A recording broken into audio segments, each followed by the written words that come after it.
नमस्कार, मी शुभांगी. मराठा दरबार या यूट्यूब चॅनलवर तुम्हा सर्वांचे मनापासून स्वागत करते.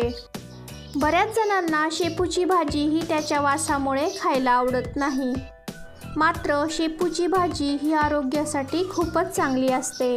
त्यामुळे आज आपण थोड्या वेगळ्या प्रकारे शेपूची भाजी बघणार आहोत. तेव्हा व्हिडिओ शेवटपर्यंत नक्की बघा. व्हिडिओला सुरुवात करण्या अगोदर तुम्ही माझ्या चॅनलचे नवीन व्ह्यूवर असाल आणि अजूनपर्यंत माझ्या चॅनलला सबस्क्राईब केले नसेल तर प्लीज चॅनलला सबस्क्राईब करून बाजूचे जे बेल आयकॉन आहे तेही क्लिक करा. शेपूची भाजी बनवण्यासाठी या ठिकाणी मी एक जुडी शेपूची निवडून घेतली आहे. ही भाजी स्वच्छ धुवून यातील पाणी निथळत ठेवणार आहे. भाजीतील पाणी पूर्णपणे निथळल्यानंतर ही भाजी मी बारीक अशी चिरून घेतली आहे. भाजी ही चिरल्यानंतर धुवायची नाही, ती अगोदरच धुवून घ्यायची. दुसऱ्या साईडला मी स्टीलचा एक छोटा कुकर घेतला आहे. या कुकरमध्ये चिरून घेतलेली सर्व भाजी टाकून घ्यायची. या कुकरमध्येच एक मोठा टोमॅटो तो असा कट करून घेतलाय, तोही यामध्ये टाकून घ्यायचा. याचमध्ये थोडीशी हरभऱ्याची डाळ मी तासभर पाण्यामध्ये भिजून घेतली होती, ती डाळ ही यामध्ये टाकून घ्यायची. या ठिकाणी हरभऱ्याच्या डाळीऐवजी तुम्ही तुरीची किंवा मसुरीची डाळही वापरू शकता. यामध्येच थोडेसे शेंगदाणे टाकून घ्यायचे. 2 हिरव्या मिरच्या कट करून घेतल्या, त्याही यामध्ये टाकून घ्यायच्या. यामध्ये आता पाणी टाकून घ्यायचं. मी भाजीच्या अंदाजाने 1.5 ग्लास यामध्ये पाणी टाकून घेणार आहे.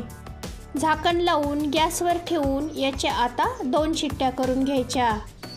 2 शिट्ट्या झाल्यानंतर कुकर थोडं थंड झाल्यानंतर आपण झाकण काढून बघूयात.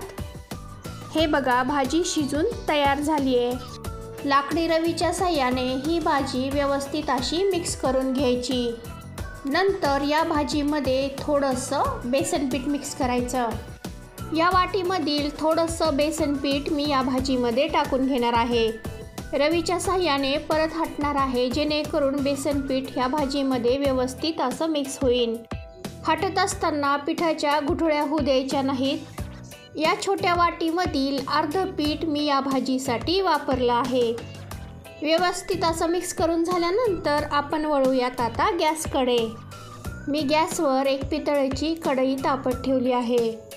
या कढईमध्ये भाजीसाठी मी 1.5 पळी तेल टाकून घेणार आहे. तेल तापलं की यामध्ये 1 चमचा मोहरी टाकून घ्यायची. मोहरी आणि जिरे छान असे तडतडल्यानंतर यामध्ये थोडी कढीपत्त्याची पाने मी अशी बारीक चिरून घेतली आहे.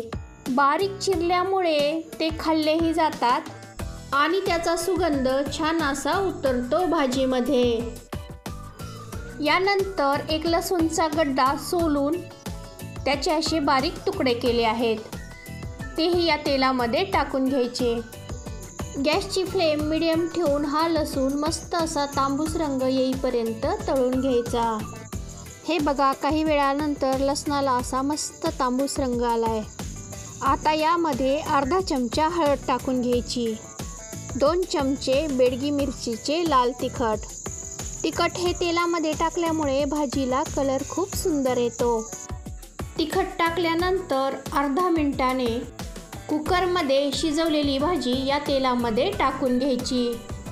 मला या ठिकाणी भाजीमध्ये पाणी घालण्याची आवश्यकता वाटत नाही. तुम्हाला आणखी पातळ भाजी हवी असेल तर या ठिकाणी तुम्ही गरम पाणी करून थोडंसं टाकू शकता. सगळ्यात शेवटी यामध्ये चवीनुसार मीठ टाकून घ्यायचं. व्यवस्थित मिक्स करून एक उकळी येईपर्यंत ही भाजी शिजू द्यायची. अगोदरच कुकरमध्ये शिजवल्यामुळे ही भाजी शिजायला जास्त वेळ लागत नाही. हे बघा, 4 ते 5 मिनिटांमध्ये ही भाजी शिजून तयार झाली आहे. तयार झालेली सर्व भाजी मी एका भांड्यामध्ये काढून घेते. ही भाजी खूप झटपट तयार होते. ही भाजी खाताना अजिबात शेपूचा वास येत नाही आणि ओळखायला सुद्धा येत नाही की ही भाजी शेपूची आहे.